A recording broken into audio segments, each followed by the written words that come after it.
because I've got the proof that offered it to me in the 17th of November. That offered me that property, which now you want to give to Rahana in Rahana's name.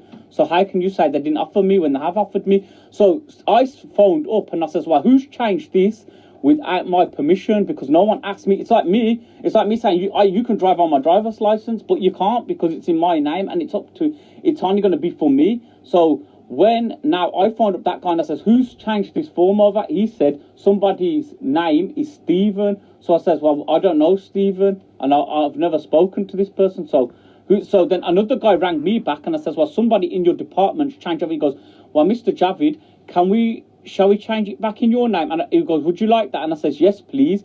And he goes, all right, I'll get back to you about that. So they sending me an email and they said, we're going to talk about, we're giving you 15 days until we get back to you to know the decision. And at the moment, like, no one's got back to me. So The information that I'm giving you about the law comes straight from the manager of that department, from the most senior manager.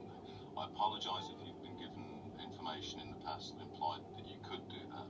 But, the law is the law. yeah, but hang on, the law. Okay, if the law is the law, how comes then I've been bidding on houses what wasn't for disabled? Now this house is not a disabled house, but the council have gave it to me. When I bidded on a house, wait, let me finish. Noel, let me finish. When I came into the meeting with Noel was telling me, and I said to Noel, the house that I recently bidded on had wider door frames and everything. For Yasmin, it was accessible. Now, when we had the other meeting, which I was telling you in that meeting, they never offered it to me, and I was number 4 in that position for that house. When afterwards, when they said to me they put it back on there, they only changed one number on there and they put me in number 8 bidding for that position. Now everybody keep saying in the meetings, Mr. Javid's not allowed a normal house because he needs a disabled house. But hey, hang on a second, you've just gave me a normal house now, so why is it took me you that long when I've been bidding on normal house and never got it anyway? So if the law is the law, hang on, if the law is the law,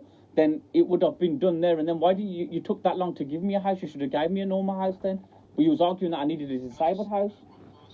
All right, you could speak now. Yeah. Can I speak then? Yeah, that's that you can speak now. It's fine. Right, I'll explain firstly my role. I'm not in the lettings team. I'm not in the registration team. I'm in what's called the complex needs team. Our job is to find people like yourself and help them to get to the point where they can get housed. I know, but the issue was as I explained earlier, as you know, there was a disagreement because the OT report said 2 things which appeared to be contradictory. It said on the one hand that you needed a through floor lift, and on the other hand, it said that a level access property would be suitable. Now, unfortunately, and I do apologise for this, it seems that the way that was interpreted at lettings was that it had to be both of those things.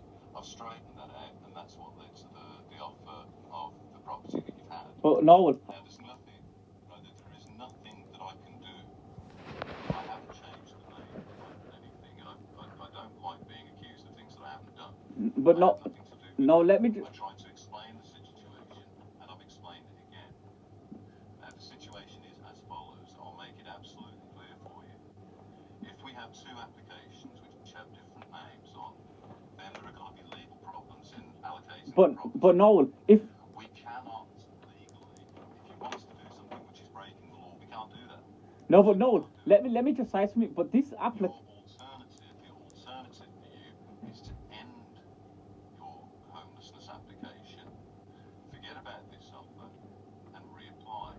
Then you can have the names consistent. But you know what it was. But you know what it is, Noel. Before you came along and done that, I was already getting offers on a house. Like I said, I got 2 offers before you even came. The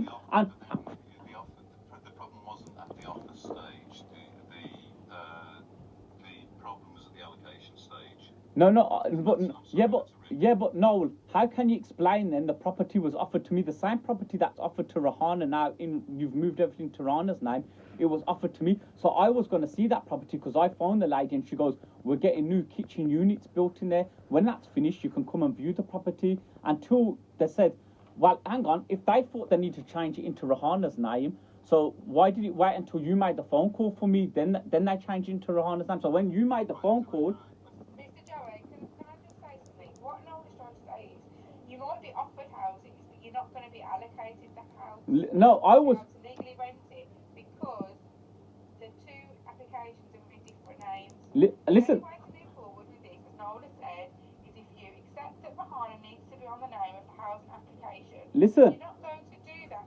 No, I'm not carrying on with it. This is going round and round. No.